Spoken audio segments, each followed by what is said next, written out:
55-2287. Garagem Guincho e Máquinas. Força, segurança e agilidade a qualquer hora.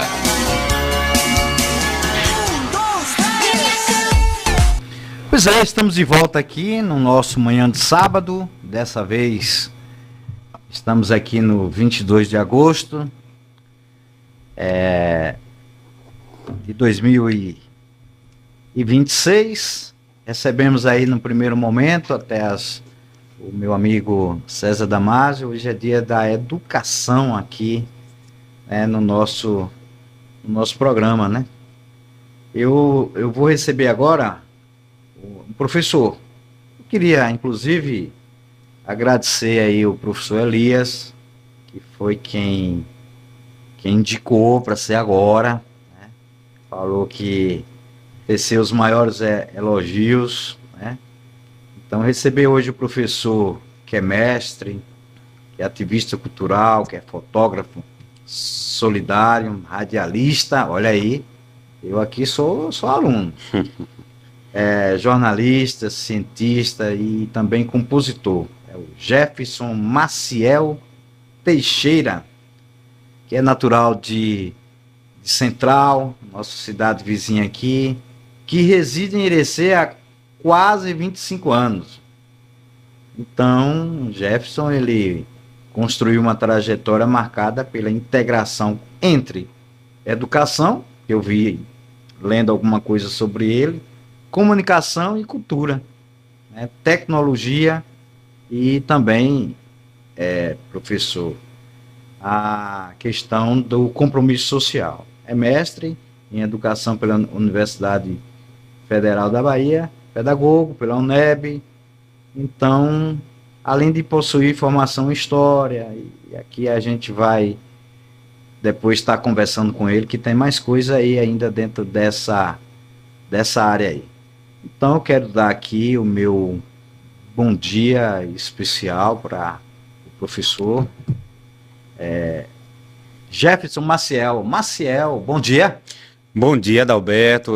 Muito feliz com esse convite e eu tenho acompanhado o seu trabalho aqui no sábado e tenho ficado muito feliz com o seu desempenho aí como comunicador, como uma pessoa que entrevista muito bem. E eu estou muito feliz, Adalberto, porque eu conheci você na Cooperil, alguns anos atrás, né? Já tem algum tempo. Já tem um tempinho. Eu trabalhei na Cooperil com cooperativismo. Sim. Não fiquei muito tempo na Cooperil, mas trabalhei 10 anos no Colégio Cometa, né? E nessas idas e vindas a gente se encontrou por aí. Foi. E eu estou muito feliz de estar aqui, estou à sua disposição para a gente falar um pouquinho desse engajamento que eu tenho nessas áreas que você narrou tão bem aí no início. Pois é, rapaz, aí eu tive aqui logo no início, né, que eu comecei aqui no mês de março, né, eu tive aqui com a delegada Maria José, que é Maciel, né? Isso, minha Maciel, prima, né? de lá. É prima? Isso. Então, e tive ali na Cooperil vários alunos com esse sobrenome Maciel. Esse sobrenome aí, por parte de sua família, ele vem de onde? É de pai, de mãe, como é que é? Ele vem da minha mãe e tem uma linhagem com Filinto Maciel. Filinto Maciel é aquele guerreiro lá do Machixe de Central, que inclusive dizem, né, e tem história que comprova isso, que foi um resistente ali, fez barricadas para combater os revoltosos na época, a Coluna Press, que passou por ali. Então houve ali um embate então tem uma história muito grande ali no Machixe de Central, lugar que hoje eu tenho uma moradia, eu moro na entrada do Machixe, para respirar a história daquele lugar, daquela terra, e eu sou fruto daquela terra, sou fruto desse pessoal dos Maciéis. Então é por parte da minha mãe. O meu pai já é Teixeira, né? Já tem uma linhagem diferente da minha, mas a minha essência verdadeira são dos Maciéis. Inclusive está acompanhando a gente aqui vários Maciéis lá de Central, a quem manda um abraço, a doutora Maria José também, a Zé Capela, grande artista, que é irmão de Maria José. Ele não divulga muito, mas são irmãos e são grandes artistas lá naquela terra querida de Central. Sua mãe, o nome? Maria Gina Maciel. Ah, Maria então, Gina. ela nasceu lá Ela nasceu em Central. Na verdade, eles nasceram em Itaguaçu, numa comunidade ali chamada Barreiros, de Itaguaçu. Depois eles vieram para Central. Minha mãe é professora do estado, foi uma grande professora e deixou um legado muito grande. Tanto é que eu vi César com violão, digo, deixa aqui, porque tem algumas composições próprias, eu sou compositor também. Estarei lançando um livro agora chamado Inversos, em novembro, das minhas composições, e uma delas lembra a trajetória da minha mãe lá no município central, como uma grande professora, um grande exemplo para os filhos e também para as pessoas de Central. Uhum. E seu pai? Meu pai era caminhoneiro, Edivaldo era caminhoneiro, inclusive faleceu dentro do caminhão, né? No trabalho. E foi muito impactante a morte do meu pai. Eu tinha 4 anos, porque ele viajava o Brasil inteiro, Adalberto. Imagina que ele desbravava o Brasil e ele foi morrer perto de casa, né? Ali, perto do povoado de Larguinha, de Central. Muito perto. Em um trágico acidente. Estava chegando, né? Estava chegando, praticamente. E geralmente, eu estava lendo algo sobre isso, os acidentes acontecem quando a gente está chegando, né? E dá aquela sensação de que está chegando, e às vezes a gente... eu não sei quais foram as circunstâncias do acidente. Eu sei que foram 2 caminhões que bateram de frente na época. Ele ainda ficou 3 ou 4 dias no hospital, mas em condições muito difíceis de serem revertidas, e infelizmente ele se foi, deixando também um legado. Meu pai era muito querido lá, no município de Central, e eu tenho certeza que ainda hoje é lembrado. E essa união dele do Teixeira com Maciel aí, deu quantos filhos aí? Essa união, 2 filhos. Sou eu, Jefferson Maciel, e Jair Antônio Maciel, que é professor do Estado de Educação Física também. Tá. E depois a minha mãe teve outro relacionamento, e temos a nossa querida médica Jaci, que concluiu medicina e que está começando agora a desenvolver, né, esse trabalho, um trabalho nobre, né, a gente sabe. Assim também lá em Central.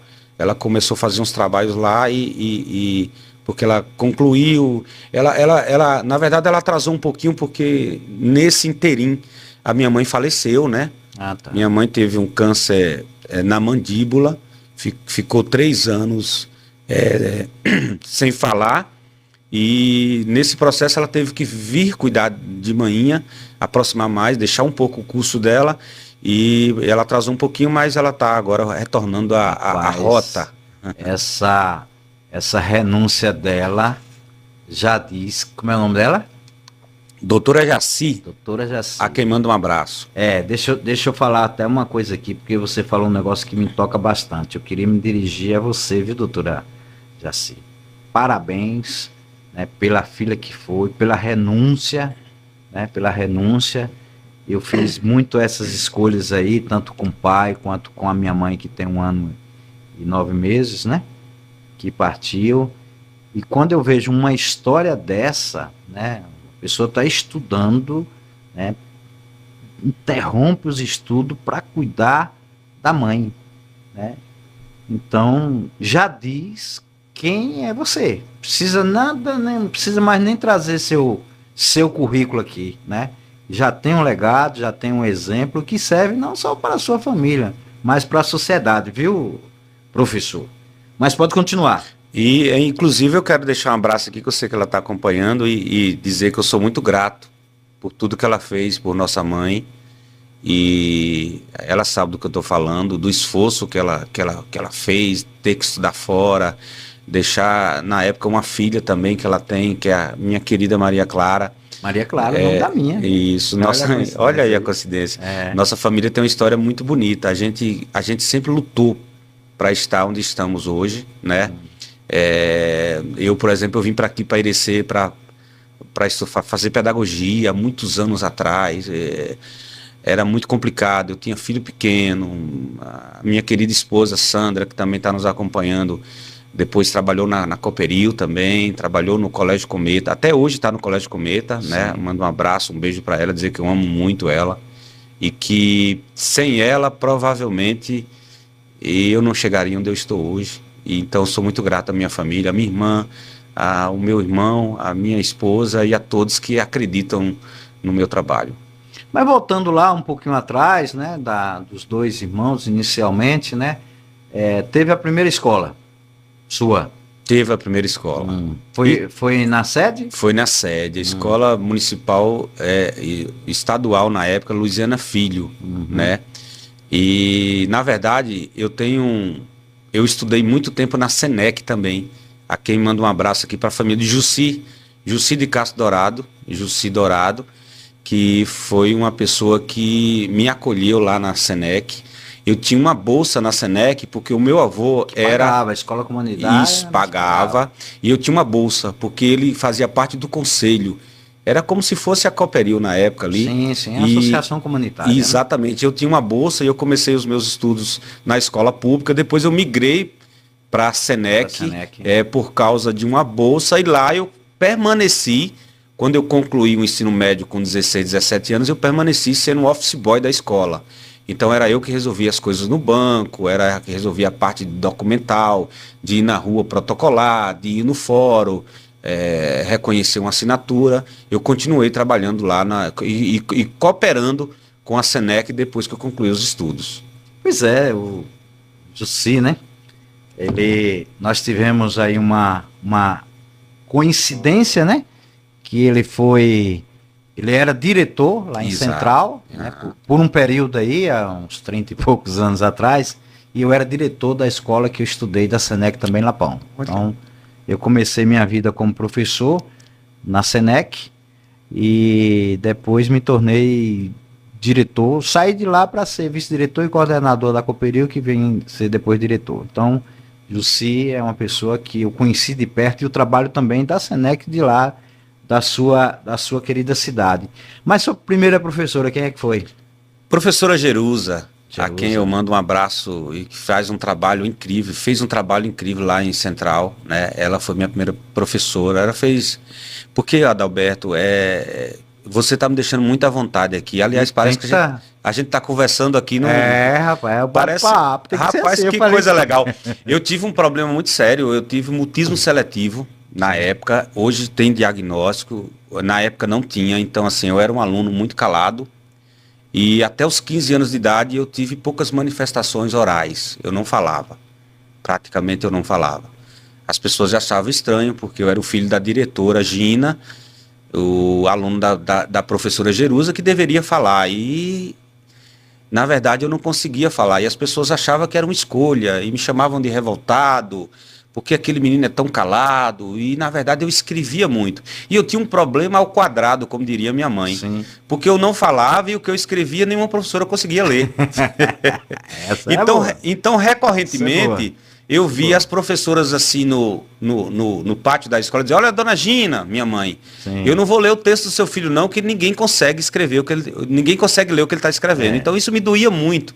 Saber que eu escrevia coisas interessantes, que aliás eu estou retomando agora para fazer o livro inverso, que a gente vai falar agora mais tarde, mas eu tive um problema, que eu tive motivos seletivos não diagnosticado. Eu não falava, ninguém ouviu minha voz grave até os 15 anos de idade. E depois dos 15 anos de idade que eu comecei a me comunicar. Por isso que eu valorizo tanto a comunicação. Muito bom. Então, Jefferson, eu diria assim, que você citou aí, né, que Maria Gina Maciel dos Santos, né? Isso, minha mãe. E Edivaldo Teixeira dos Santos. Assim, um rápido resumo, quem foram essas duas pessoas... vamos dizer assim, na construção da pessoa e também do profissional que você se tornou hoje? Pode se emocionar aqui, não? Deve. Eu já estou desde o início, porque parabéns pela condução aí do bate-papo, porque está me levando a memórias incríveis. Essas duas pessoas me deram régua e compasso para ser o ser humano que eu sou hoje. Eu sou o professor Jefferson, que saiu de Central, que venceu em Irecê, que a probabilidade não era muito grande e que foi buscando isso por causa dessas duas pessoas. A minha mãe, ela foi uma professora, assim, muito dedicada no trabalho dela, sabe? E eu aprendi com minha mãe que, só para você ter uma ideia, eu trabalho há 20 anos em Lapão e não tenho uma falta. Eu bom. sou concursado em Lapão. Eu trabalho aqui há anos, eu não tenho uma falta. E eu aprendi isso com minha mãe, aprendi isso com meu pai. E eu aprendi também, Adalberto, que mesmo que algo errado pareça ser o certo naquele momento, porque assim, nós estamos vivendo numa sociedade que parece que o errado ganha uma força muito grande, tipo assim, olha, eu me dei bem em cima do outro. Sim. Olha, eu cheguei atrasado, então eu ganhei um tempinho. Eu saí mais cedo, eu ganhei um tempinho. E meu pai e minha mãe, eles me ensinaram que é o contrário, que eu tenho que ser o primeiro a chegar, que eu tenho que ser o último a sair, né? Eu trabalhei aqui 10 anos no bairro São Francisco e eu era o primeiro a chegar na escola. Quem era o primeiro a atender o aluno que chegava na escola mais cedo. Então, talvez isso é fruto dos ensinamentos de Dona Maria Gina Maciel dos Santos, Professora. e do senhor Edivaldo Teixeira dos Santos, que era caminhoneiro, mas também era um professor da vida, porque me ensinou a ser o ser humano. Alguns dizem que eu sou cismado, e eu acho que também já disseram isso para você, provavelmente. Sim. Alguns dizem que eu sou muito exigente, alguns dizem que eu sou muito envolvido com as coisas, e eu digo para essas pessoas que realmente eu sou assim. É tudo isso. É tudo isso e mais um pouquinho, porque eu gosto de cumprir com os meus compromissos, aprendendo sim, sempre com minha mãe e com meu pai. Uhum. Aí essa escola que você disse, né, lá da professora que você citou, né, como você estava mandando um abraço, graças a Deus ainda continua aqui no nosso plano, né? Jerusa. Professora Jerusa, você falou também de Senec, né? O ensino médio você fez lá? Isso, o ensino médio eu fiz na Senec. Uhum. Naquela época tinha um ensino médio na Senec. O básico mesmo? O básico mesmo. Eu fiz, na verdade, tinha algumas modalidades. Eu fiz 2 modalidades. A gente podia escolher uma no primeiro momento. Sim. Você vai lembrar muito bem. Claro. Magistério. Sim. E contabilidade, lembra? Sim. Então tinha uma formação geral que você fazia e depois você podia escolher entre um e outra. Eu fiz os 2. Uhum. Eu fiz magistério e fiz contabilidade. Primeiro eu fiz magistério e depois eu voltei para fazer a grade de contabilidade. O contato com a Senec, o contato com o Jussi, o contato com as pessoas me deu a possibilidade de fazer depois essa transição de magistério também para contabilidade. Não, quem era cenecista tinha muito isso aí, né? Tinha. Eu fiz magistério e fiz técnica agrícola. Então, eram os cursos que tinha na época, né? Mas só que eu escolhi não, fui convidado para ser professor e não saí mais não. Então, aí você fez, mas chegou a ser professor lá em Central? Sim, assim, eu fui professor. Esse magistério serviu para... Serviu. Em 2001, eu passei no concurso público em Central. Foi? Na época do prefeito, o senhor Osmar Torres. Sim. Eu passei no concurso público, mas antes de 2001 eu já fazia trabalhos como contratado. A minha tia, a quem mando um abraço, que eu amo muito também, Eliana, foi secretária de educação lá, do município central, uma grande secretária, uma pessoa incrível, e ela me colocava como contratado e nunca na sede. Então imagina que eu trabalhei em locais que eu ia de bicicleta trabalhar e não eram locais pertos assim.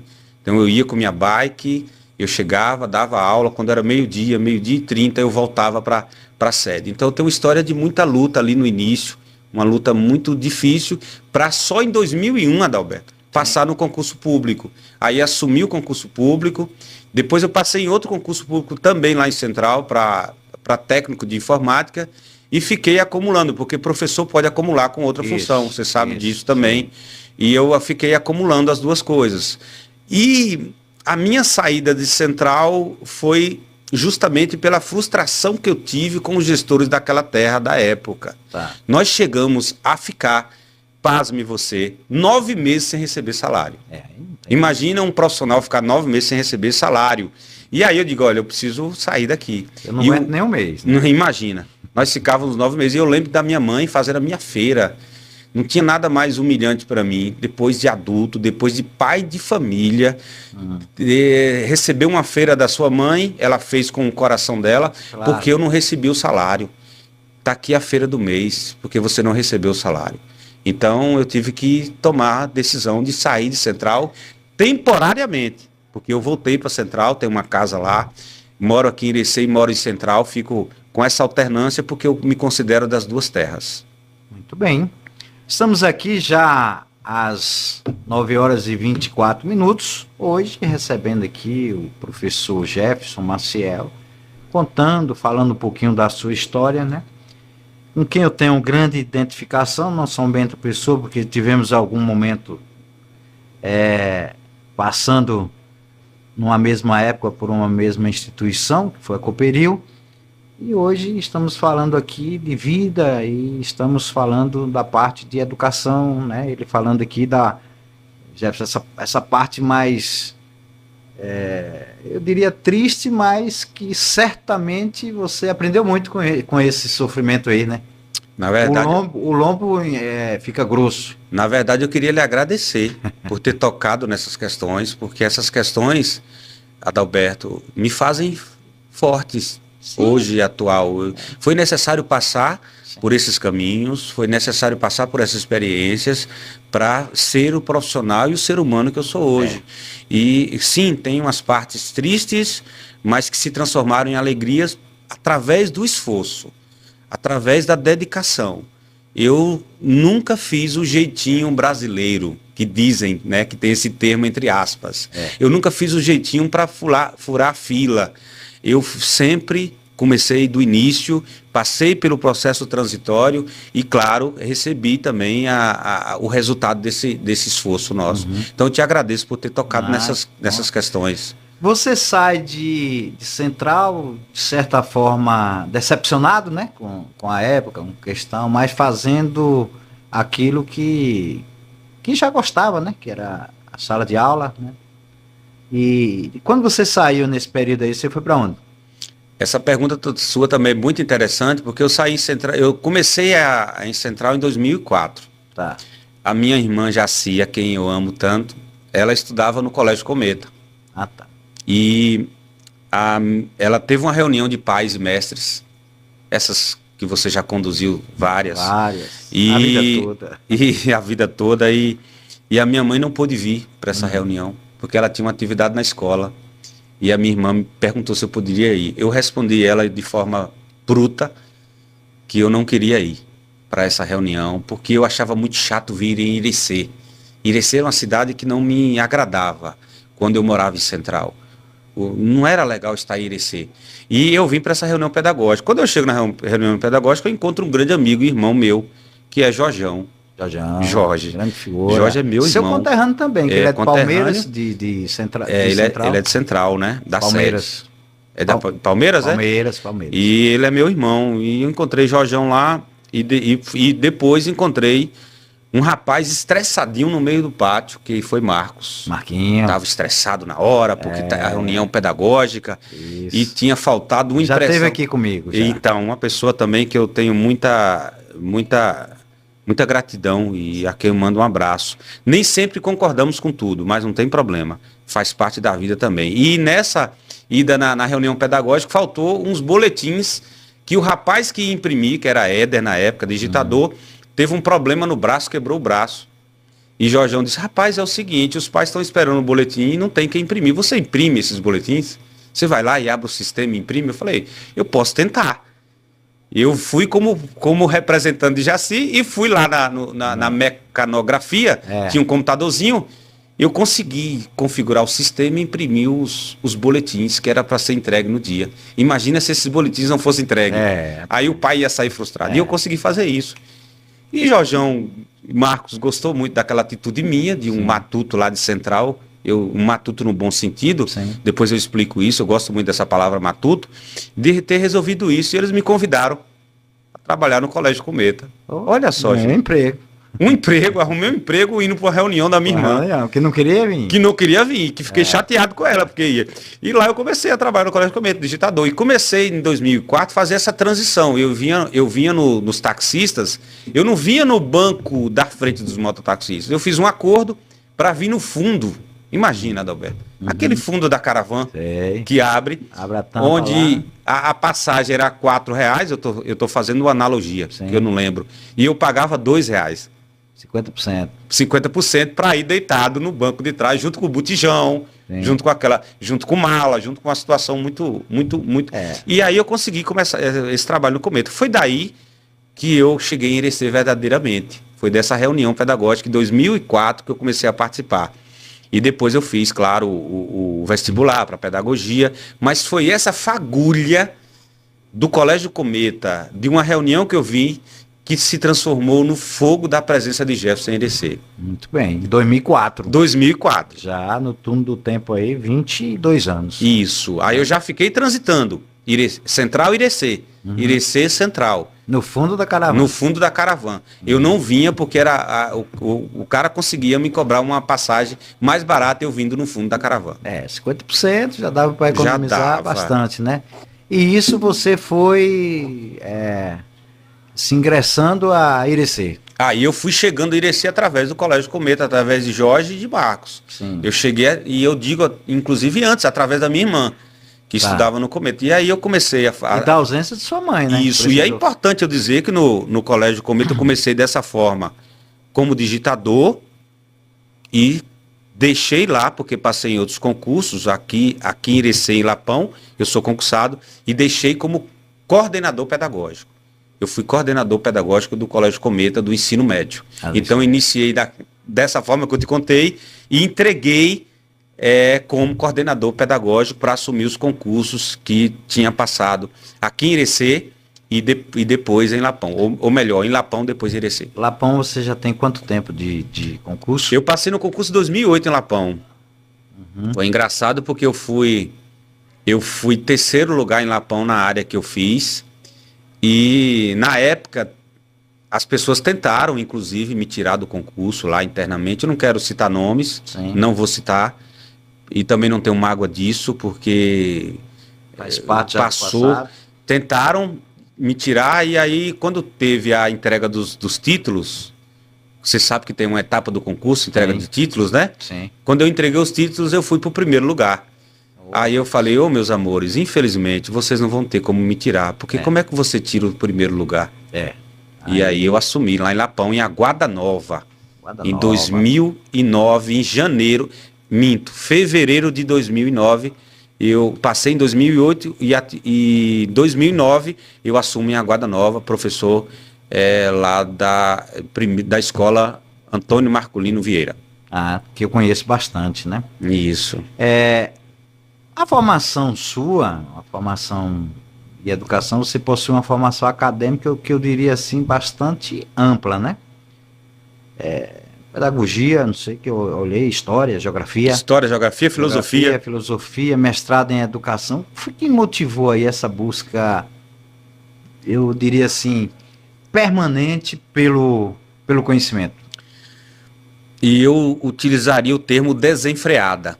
Eu fiz, eu me concentrei a minha vida na busca por estudar. Eu decidi que estudar seria meu ato revolucionário. Quando o mundo me excluiu, quando eu fiquei com um salário atrasado, quando eu fiquei numa situação difícil, eu disse, eu vou estudar. Só para você ter uma ideia, Adalberto, e essa pergunta sua me provoca bastante. Nós éramos jovens centralenses que a gente tinha uma biblioteca escondida, secreta. Nós criamos uma biblioteca, e aí as pessoas vão ficar sabendo agora, tirando livros de uma biblioteca que Elson Nunes Machado tinha na casa dele. Elson, parente de Jorjão também, Sim, né, casado com Maria Eugênia. E a gente tirava principalmente os livros relacionados a comunismo, Marx, Engels, enfim, a gente tirava e levava para essa biblioteca. E uma vez minha mãe chamou e disse assim, meu filho, chegou uma denúncia que você está lendo livros comunistas. E mais ainda, que vocês têm uma biblioteca oculta. E nós tínhamos uma biblioteca para ler esses livros, porque na época a gente não podia lê-los livremente. Então, desde pequenininho, eu disse, eu vou fazer. Nós somos o único grupo que fizemos um jornal em Central, chamado Jornal Consomol, onde a gente escrevia matérias polêmicas na época para divulgar o que a gente estudava nessa biblioteca escondida. Então, desde o início eu escolhi o estudo como ato revolucionário. Até hoje eu tenho as minhas horas reservadas para estudo, para estudar, para estudar. E esse estudo foi a forma que eu encontrei de equiparar o jogo. Um jogo que eu estava perdendo de 3-0, de 4-0, porque eu fiz pedagogia já velho. Né? Entre aspas, tá, gente? O velho aqui, entre aspas, eu disse, olha... Não fez na idade convencional. Isso, no meu ato agora revolucionário vai ser estudar. Então foi por isso que eu escolhi fazer só para você ter uma ideia, eu entrei lá na UNEB em pedagogia e liguei direto e já terminei como especialista em gestão escolar. Então eu não parava de estudar. Estudar era um ato revolucionário. Só para deixar isso bem claro. E aí eu deixo o recado. Quer ser revolucionário verdadeiramente? Estude. Estude. Comece pelo simples, né? Tem uma frase que eu gosto muito, que você quer ser revolucionário, mudar o mundo, comece lavando os pratos. Ou seja, comece fazendo as coisas simples. Eu quero ser revolucionário, comece lendo. Comece estudando, que você vai conseguir chegar onde você deseja ir. Então, aqui eu tenho uma outra observação dentro dessa nosso bate-papo sobre o Instituto Brasil Solidário, né? Qual foi a importância desse instituto na sua formação, tanto pessoal quanto profissional? Olha aí, ó, me emocionei de novo. Em 2011 eu fiz um concurso aqui em Irecê. Eu fiz um concurso... Até porque você costuma... Aí já eu percebi aí na sua conversa e percebi em algumas escritas, né? Falando da régua. Você costuma afirmar que o Instituto Brasil Solidário lhe deu régua e compasso. É né? verdade. E eu vou explicar por quê. Você vai ter que explicar essa expressão, que é que ela representa na sua trajetória, né? Sim. Inclusive essa expressão eu tenho certeza que você conhece melhor do que eu. Conheço um pouquinho. Mas enfim, conhece muito do que eu. Mas aqui eu uso essa expressão como equilíbrio, né? Eu acho que a régua e o compasso são equilíbrios que a gente tem na nossa vida. Sim. Equilíbrio entre o espiritual, o emocional, o familiar, o profissional. Se você está equilibrado nessas áreas, Adalberto, a possibilidade das coisas darem certo é muito grande, né?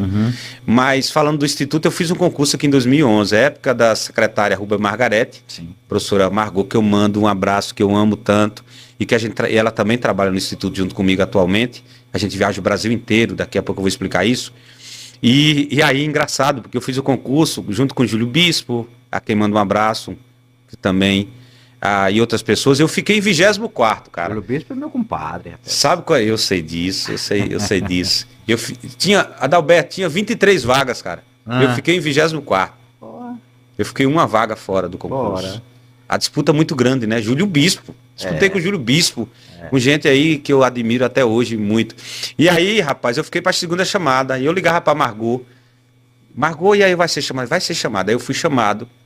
Posteriormente. Quando eu assumi o concurso público, ela me deu aquela carta de encaminhamento, tinha lá, ó, Escola Municipal Luiziana Filho, bairro São Francisco. Naquela época, esse bairro era vítima de um preconceito enorme aqui em Irecê.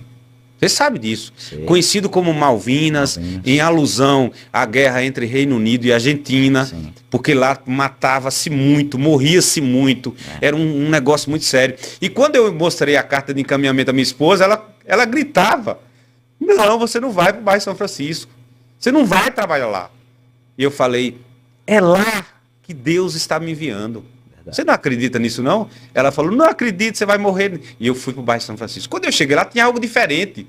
A Adalberto tinha uma rádio escolar funcionando. Imagina uma rádio escolar funcionando numa escola. Isso em que ano? 2011? Em 2011. Sim. Eu cheguei em 2012. Tá. Eu fiz um concurso em 2011. Quando eu chego lá, eu descubro que era esse Instituto Brasil Solidário que estava atuando lá. Tinha uma biblioteca nova, tinha máquinas fotográficas. E por que me deu régua e compasso para ser o profissional que eu sou hoje? Foi lá que eu aprendi a ser fotógrafo. Eu fiquei na mesma oficina do meu amigo, do meu irmão Luiz Salvatore, que é um dos maiores fotógrafos do Brasil, que é neto de Eduardo Salvatore, que foi fotógrafo do movimento Bandeirante. Os caras eram grandes, eles saíam de São Paulo para fotografar aqui no Nordeste e jantavam em casa no mesmo dia, porque eles iam de avião, já tinham. Os caras eram muito grandes. E aí o Luiz fez assim comigo. Eu tive contato lá, fiquei na oficina de comunicação e ele se apaixonou pelo meu trabalho. Ele disse, você quer viajar o Brasil inteiro comigo? Eu falei, mas como assim? Você vai viajar o Brasil inteiro comigo. E ele me adotou. Ele é da minha idade. Ele é advogado, hoje mora em Salvador e é o presidente do Instituto Brasil Solidário. E eu comecei a sair o Brasil para dar formação. Formação de fotografia, formação de rádio. E eu fui me apaixonando por essas linguagens. Que bacana. Por isso que hoje eu me considero um fotógrafo social e solidário. Isso. E aí eu fiz uma promessa. E eu lembrei de O Auto da Compadecida, ou promessa sem jeito, né? Eu fiz uma promessa, nunca ganhar dinheiro com fotografia. De graça eu recebi e de graça eu vou entregar. E assim eu tenho feito 15 anos da minha vida, começando lá no bairro São Francisco, com turmas de cursos, de oficinas gratuitos. E onde eu vou, vim para a Secretaria da Educação do município de Irecê, tá lá. Todo ano tem turmas de fotografia gratuitos para todos que quiserem fazer curso de fotografia e de rádio. Então o Instituto, eu faço parte, eu sou formador do Instituto. O mês que vem eu estou indo para o Mato Grosso e estou indo para o Espírito Santo e conheço o Brasil todo através do Instituto Brasil Solidário. Muito bem. Eu gostaria de fazer uma pergunta seguinte. Por que você fez Cezinha deixar esse violão aí, rapaz? Rapaz, eu fiz. Toca algo aí. Eu vou tocar alguma coisa. Em 2021, eu acordei num sábado muito aflito, sabe? E eu recebi uma mensagem de escrever alguma coisa, uma poesia. Eu sou poeta, eu gosto de escrever depois dos 40, tá? E eu escrevi uma poesia chamada O Despertar de uma Vida. Eu descobri que essa poesia tinha tudo a ver com minha mãe, porque ela faleceu no dia seguinte, no domingo. Você sabe recitar ela? Eu vou cantar lá. Vai cantar, né? Vou fazer melhor, vou cantar. Ela chama O Despertar de uma Vida, música minha, que eu fiz um dia antes da minha mãe ir para outro plano, tá? Eu fiz um dia antes e você tá me dando confiança para fazer isso aqui. Faça isso aí.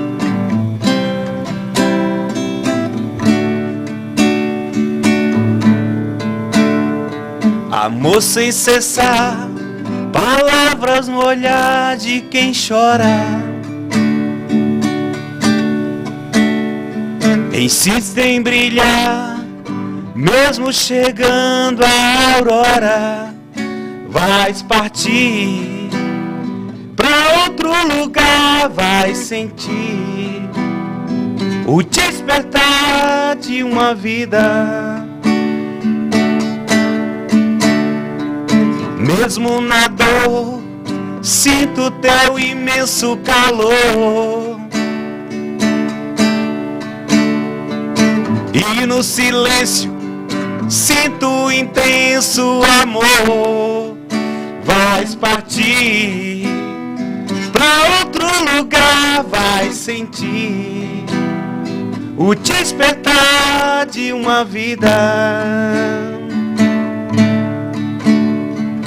O teu legado ficará entre nós, minha mãezinha querida, de fazer o bem sem olhar a quem.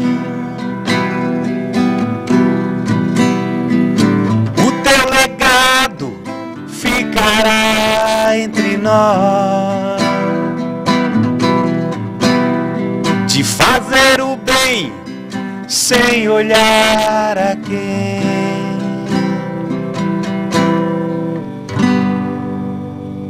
Professor Jefferson Maciel, você trouxe uma música muito emocionante, porque hoje eu acordei e falando para minha esposa que tinha sonhado com minha mãe, né? E o sonho parece que não fazia muito tempo, porque eu estava sonhando com a igreja assim e tal. E eu falando assim, nós somos irresponsáveis, porque minha mãe tinha, no sonho, né, tinha sido internada aqui em Irecê e depois chegou em casa, né? E aí eu falei, nossa, como é que chega em casa e a gente não foi buscar? E aí você traz, e ela era uma pessoa que gostava muito de fazer o bem ali em Lapão. E essa questão da música, como foi que ela entrou aí na sua vida, na sua trajetória também, né? Tem alguma referência, né? Porque geralmente a gente tem, né? Diz assim, Não, fulano tocava, fulano cantava, fulano gostava de tais músicas, o rádio, né? Quem era aí? Que legal, fiz uma viagem agora muito legal. O meu contato com a música, eu sou autodidata, eu aprendi a tocar violão sozinho, para compor, esse era o objetivo principal. Mas tem uma pessoa que me ajudou muito a ser... eu não me considero cantor e nem músico, eu me considero compositor. Eu tenho quase 200 composições, dessas o Elton Gabriel gravou umas 10, agora Kleber Eduão gravou mais uma também, Ney Lagoa gravou outra, Kleber Eduão e essa galera toda. E quem me apresentou essa galera foi um amigo que foi essa semana, que desencarnou essa semana, que foi o meu querido Valdir da Biocomp. Valdir estive lá no velório e no sepultamento. Isso, foi Valdir que me apresentou todo o repertório regional que eu conheço, foi Valdir que me apresentou, porque eu estudei com o Valdir o pedagogia, né? Ele foi meu colega de pedagogia, depois eu fui para a cozinha da mãe dele, Dona Bia, e Valdir era um dos grandes amigos que eu tinha, né? Que eu tenho, vou dizer assim, eu vou usar o verbo assim, me permito usar o verbo no presente, eu tenho, e foi ele que me apresentou, e foi através de Valdir que eu comecei a me interessar por composição. Porque ele me apresentou Clêncio Barreto, o Elton Gabriel, Kleber Eduão, Sacha Arcanjo. Que já esteve aqui. Já esteve aqui. Ele me apresentou o eterno Roberuan, me apresentou Formiga, que é um poeta, André Marques. E foi aí que eu comecei a compor. Então a minha música tem a ver com a amizade que eu tenho com o Valdir. E foi ele que me incentivou. E aí eu comecei a compor algumas músicas, a mostrar ao Elton Gabriel, dizer, nossa, ficou legal. E eu tive um ápice que me emociona muito em falar disso, porque eu tive uma música minha cantada na cantoria de São Gabriel por Elton Gabriel. Foi, rapaz? Pandemia de Girassóis. Você consegue cantar não ela? Consigo cantar ela. Tá. Eu não consigo cantar ela. Mas o Elton cantou na cantoria de São Gabriel. Ela fala de um mundo que, ao invés dessa pandemia que nós tivemos, e se a gente tivesse uma pandemia de girassóis, como é que seria o mundo? E ela é uma viagem muito bonita que o Elton Gabriel deu vida e cantou na cantoria de São Gabriel. Depois a gente pode compartilhar com vocês essa música. Agora, Jefferson, música é interessante, né? Assim, quem canta e quem compõe, né? A gente vê falar o seguinte, que às vezes você faz algo que você gosta muito, mas não vai, né? E às vezes você faz uma coisa assim, por fazer, as pessoas gravam, gostam, você diz, pô, mas como é que tá gostando? Mas eu acredito que você tenha da sua preferência, entendeu? Assim, ou tem as da sua preferência? Tem uma que eu vou tocar, se você me permitir. Sim, claro. Que é uma música que não é minha, é de um artista nacional, mas foi essa música onde eu vou com minhas palestras, porque eu também virei palestrante,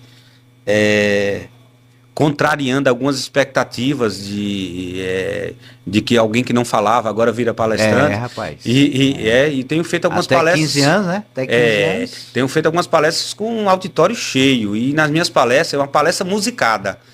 Onde eu tenho ido, a pessoa ter gostado muito, que eu canto a música, eu falo. E essa que eu vou cantar talvez seja a música que eu inicio a palestra. Que eu quero dizer para as pessoas que ainda tem solução, né? Ainda há um futuro. Maravilha. Ainda tem isso.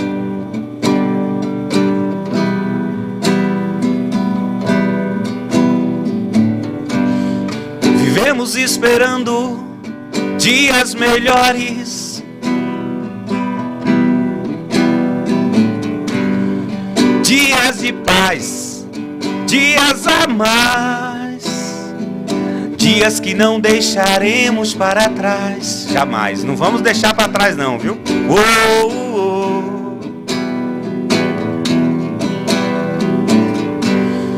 Vivemos esperando o dia em que seremos melhores, melhores na dor, melhores no amor,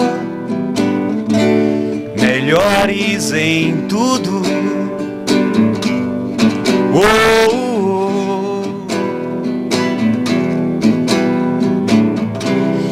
Vivemos esperando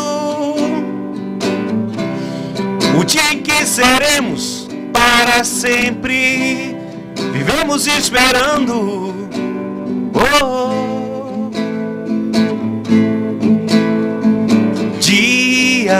Dias melhores pra sempre. Dias melhores pra sempre. Lá, lá, lá, pra sempre. Maravilha, professor. Rapaz, eu tava dando uma olhada ali no tempo e dizendo, rapaz, é tanta coisa aqui que eu gostaria de perguntar e conversar que não vai dar tempo, né? Mas a gente marca um outro momento para dar continuidade. Eu vou só falar de uma coisa aqui.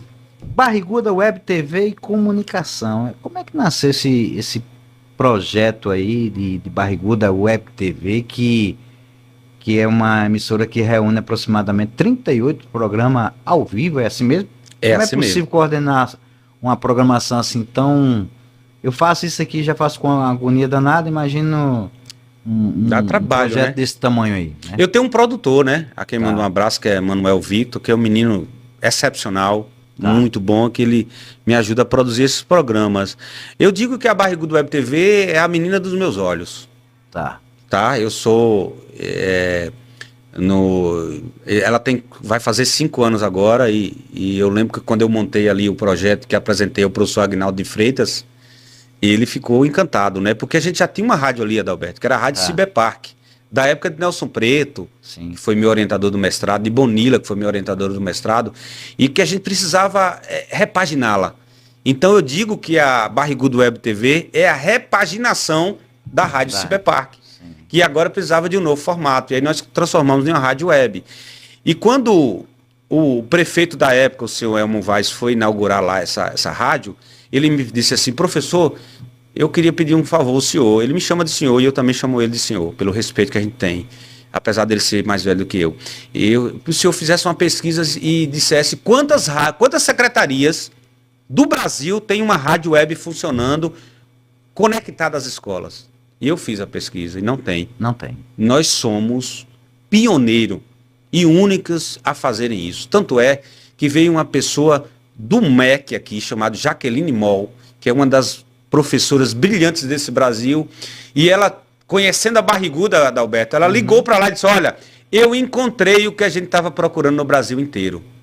Encontrei aqui em Irecê, onde alunos falam, onde alunos são protagonistas, professores podem apresentar projeto, escolas podem apresentar ações dentro de uma rádio que é transmitida pela web.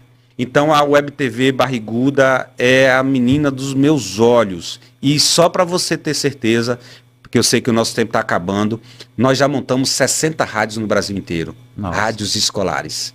E deixamos funcionando. Nós já montamos 10 rádios no município de Irecê. Em Irecê tem 10 escolas que têm rádios funcionando. Então. Porque nós acreditamos na comunicação na escola. A comunicação, a escola é o terreno mais fértil para a gente trabalhar a comunicação. Para nunca mais um Jefferson ficar até os 15 anos sem falar. Para nunca mais nós sermos invisibilizados, como diria meu amigo e irmão Júlio Bispo, na escola. Alunos que estão lá e que não são vistos. E se as escolas tivessem rádio, para esses alunos se manifestarem. E se as escolas tivessem fotografia, como tem nas escolas de Irecê, para que eles pudessem se expressar através da fotografia. Por que só vale o que está escrito, igual ao Jogo do Bicho? Não só vale o que está escrito, não. Vale o que eu falo, vale o que eu penso, vale o que eu desenho, vale também o que eu produzo. E é importante eu dizer isso. E a por isso, fotografia vale a sensibilidade, né? total, né? Né? E é uma linguagem, uma forma de linguagem. Porque, inclusive, nós descobrimos, agora que tem outros estudos, que as pessoas estão descobrindo, Adalberto, descobrindo pessoas que têm problemas através da fotografia, sabe? Como se fosse um desenho, porque a fotografia é um desenho com a máquina, você concorda? A pessoa está desenhando com a máquina. Então, através do desenho, as pessoas podem, inclusive, saber como é que as pessoas estão psicologicamente. Se eu tenho uma máquina fotográfica e eu fotografo a natureza, isso significa dizer que eu tenho um contato legal com a natureza. Se eu pego uma máquina fotografa e fotografo minha família, significa dizer que eu valorizo a minha família, que eu estou próximo dela ali, que eu quero mostrar a minha família. Se eu pego uma máquina fotográfica e vou para os bairros periféricos denunciar o que acontece nos bairros periféricos, significa dizer que a fotografia tem um papel muito grande. Então, O meu desejo é que toda escola tenha ações de fotografia, tenham rádios montadas, tenham atividades de comunicação e de expressão artística para que a gente possa trabalhar isso no chão da escola, que é onde começa, na minha opinião, a fagulha para que as pessoas possam se transformar em grandes profissionais. Eu diria assim que, professor, parabéns por essa quantidade expressiva, né, de projetos, né, porque eu não acredito muito e nunca acreditei no beabá, só isso, né, mecanizado da escola, né, onde o aluno não tem oportunidade, né, de pensar, de falar, talvez a consequência, né, de você chegar até os 15 anos de idade sem estar culpando, né, mas a escola poderia ser transformar, né, muito mais cedo, né, olha o poder que você tem hoje de comunicação. Mas tem uma outra coisa aqui que eu vi aqui dentro do nosso pouco tempo, né? Ponto de Cultura Anísio Teixeira. Qual a missão do Ponto de Cultura do Anísio Teixeira e o que é isso aí mesmo, né? Anísio Teixeira, a gente sabe, quando eu vou em Caetité, né? Tem Caetité, aí tem dois personagens aí, cada um na sua área, né? Um é Valdir Soriano, o outro inclusive tem as avenidas lá, né? Valdir Soriano, Anísio Teixeira. Então, que projeto é esse aí? O Anísio Teixeira, um dos maiores educadores do Brasil. Se a gente pensar hoje em educação integral e integrada, a gente não pode deixar de pensar em Anísio Teixeira. Só para você ter ideia do que é Anísio Teixeira. E o Ponto de Cultura Anísio Teixeira foi criado num projeto chamado Projeto Irecê, de 2004, onde a UFBA veio, através do professor Nelson Preto, Maria Helena Bonilla, fazer um projeto de formação aqui, em Irecê. Então foram formados, na época, o governo, se eu não me engano era o governo de Beto Leres, foram formados diversos professores com essa configuração do projeto Anísio Teixeira, do projeto Irecê, que era baseado nos estudos de Anísio Teixeira. E aqui eles montaram o curso de pedagogia, através da Universidade Federal, de extensão. Sim. Eles montaram o tabuleiro digital, você lembra do tabuleiro digital? Lembra. Certeza, baseado no tabuleiro das baianas do Acarajé, sim, lá de Salvador, que era um tabuleiro de acesso à internet, de acessibilidade. E criaram o Ponto de Cultura Anísio Teixeira. Dentro do Ponto de Cultura Anísio Teixeira, criaram a Rádio Ciberpark. Imagina, eu estava vindo para Irecê trabalhar na escola particular, não estava vindo aqui. Eu só passaria no concurso em 2011. E para minha surpresa, eu tive o prazer de trabalhar no Ponto de Cultura 2 vezes, em governos diferentes. E toda vez que a gente chegou no Ponto de Cultura, Anísio Teixeira, com essa concepção de acesso à internet, de acesso à tecnologia, a gente implementou cursos. Então hoje o Ponto de Cultura Anísio Teixeira não tem só o acesso, porque as pessoas podem acessar de onde estão. Antigamente não, Adalberto. As pessoas iam numa lan house, não era? Ou num lugar para acessar. Hoje em dia não, as pessoas já têm isso no celular. Então, o tabuleiro digital ficou em desuso. Hoje é o Espaço Colaborar, coordenado pelo nosso amigo e irmão Nelson Rodrigues. É importante dizer que a gente mandar um abraço para ele. E aí, lá nós temos curso de fotografia no Ponto de Cultura, nós temos curso de rádio, curso de audiovisual, nós temos curso de composição poética, que vai iniciar agora, e curso de inteligência artificial. Mas não é só curso, a gente é responsável também do Ponto de Cultura por toda a comunicação da Secretaria de Educação de Irecê. Toda a comunicação da Secretaria de Educação de Irecê sai do Ponto de Cultura Anísio Teixeira. Então isso funciona lá, uma equipe de comunicação lá dentro. E faz parte da equipe de comunicação a Barrigudo Web TV. Então eu diria que a Barrigudo Web TV é um braço do Ponto de Cultura. A equipe de comunicação da Secretaria é um braço do Ponto de Cultura. Os cursos que a gente faz e as oficinas são braços do Ponto de Cultura Anísio Teixeira, que hoje funciona ali agregado à Secretaria Municipal de Educação de Irecê. Pronto, nós estamos às 9h58, finalizando. Você vai dar uma de Enéas aqui, né? Lembra? Eu lembro. Tendo lá 30 segundos, mas tem aqui. Que eu acho que não poderia ficar de fora aqui. Você desenvolve também voluntariamente documentários, registros e cursos de formação para grupo de capoeira, rapaz. Capoeira, berimbau.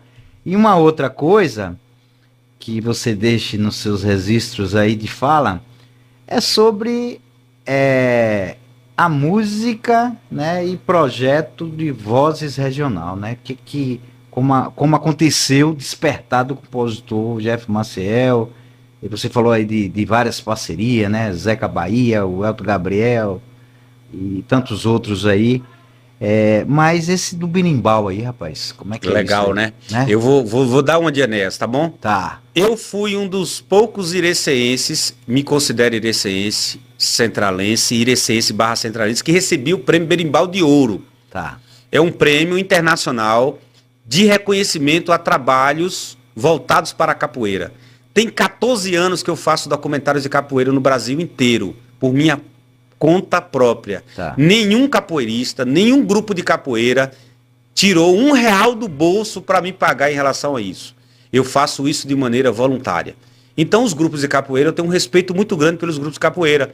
Porque quando tinha um evento lá no bairro São Francisco, que ninguém aparecia, que o político não queria ir porque não era interessante, quem ia era o professor Jefferson, com sua máquina própria, comprada com seu próprio dinheiro, registrar e entregar depois esse material. Porque o legal não era o registro, Sim. Adalberto. O legal é que eles recebiam esse documentário. Tá. Devolutivo. A devolutiva. Porque não existe trabalho em educação sem devolutiva. Não. Às vezes, quando não tem devolutiva, eu fico chateado. Toda vez que eu tiro uma foto de um cidadão ireceense lá na ponta da rua, eu faço questão de imprimir e ir lá entregar.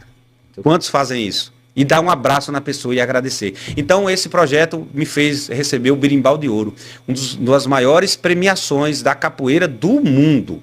Eu fui lá em Salvador receber nas mãos do nosso querido Mestre Máximo, que é um dos caras, o maior da capoeira do Brasil. Eu fui lá receber e dar um abraço nele e ele me agradecer pelo trabalho que eu faço pela capoeira.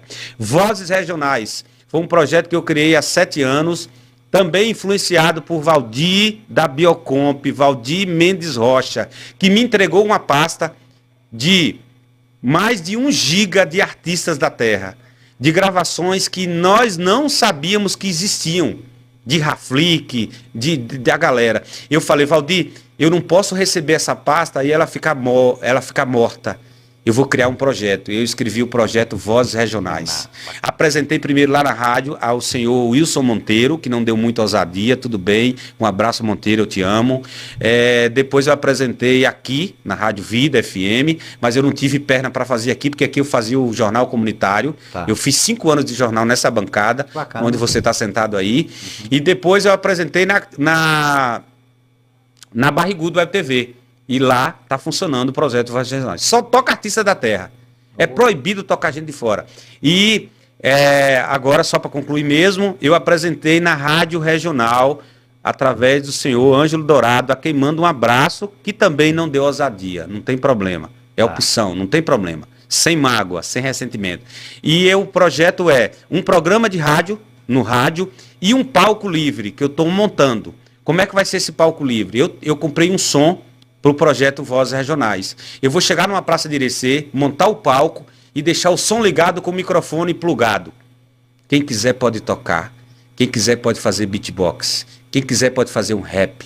Quem quiser pode declamar uma poesia. Quem quiser pode fazer um cordel. Pode fazer o que quiser no palco livre do Vozes Regionais. Projeto que eu criei há 6 anos e que já vencemos a primeira etapa, que foi colocar em uma emissora. E agora vem a segunda etapa, que é fazer um palco livre em uma das praças do território de Irecê. Estamos aqui já chegando ao final do programa de hoje, né? Agradecendo aí no primeiro momento a César Damasio, que esteve aqui conversando. Agora o professor, que a gente vê que precisa, tanto um quanto o outro, retornar a essa casa para dar continuidade, principalmente falando de projetos, né? De transformação com o jovem, né? Esses projetos geralmente com o jovem, isso é excelente, com a criança. Professor Jefferson, muito obrigado pelo aceitar o convite, agradecer ao professor Elias, né? Também por ter indicado aqui, que maravilha, que bate-papo, que satisfação, que emoção. E eu retorno para você quem vai encerrar esse programa de hoje, primeiro com as suas considerações finais, depois você canta um negócio aí que a gente finaliza. Tá bom? Muito obrigado. Adalberto, que emoção estar aqui com você. Sempre aprendi muito com você. Obrigado. Desse jeito seu, né? De tratar as coisas com seriedade. É.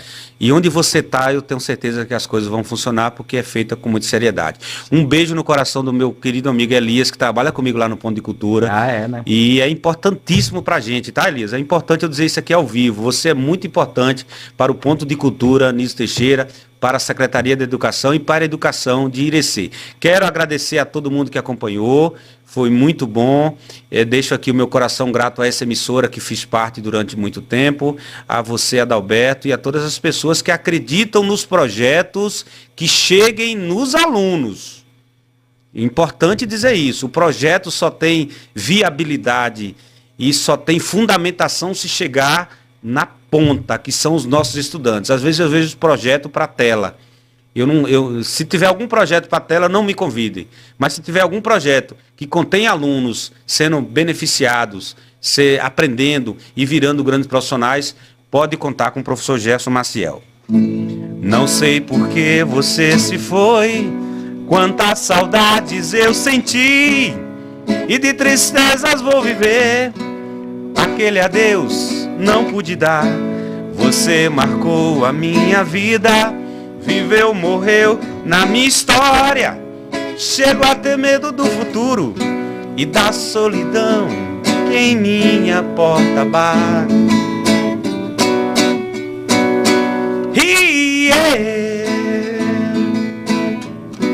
Gostava tanto de você, gostava tanto de você. Eu corro, fujo nessas sombras, em sonhos verdes meu passado. E na parede do meu quarto ainda está o seu retrato. Não quero ver pra não lembrar, pensei até em me mudar. Lugar qualquer que não exista um pensamento em você.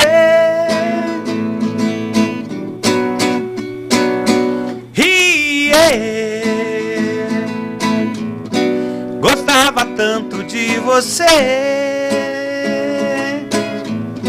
gostava tanto de você, gostava tanto de você, gostava tanto de você. 0916, organização do nosso amigo Atonilton, nossa amiga Sueli, Ótica Acosta. Domingo, das 10 a 1 da tarde tem Amigos do Forró.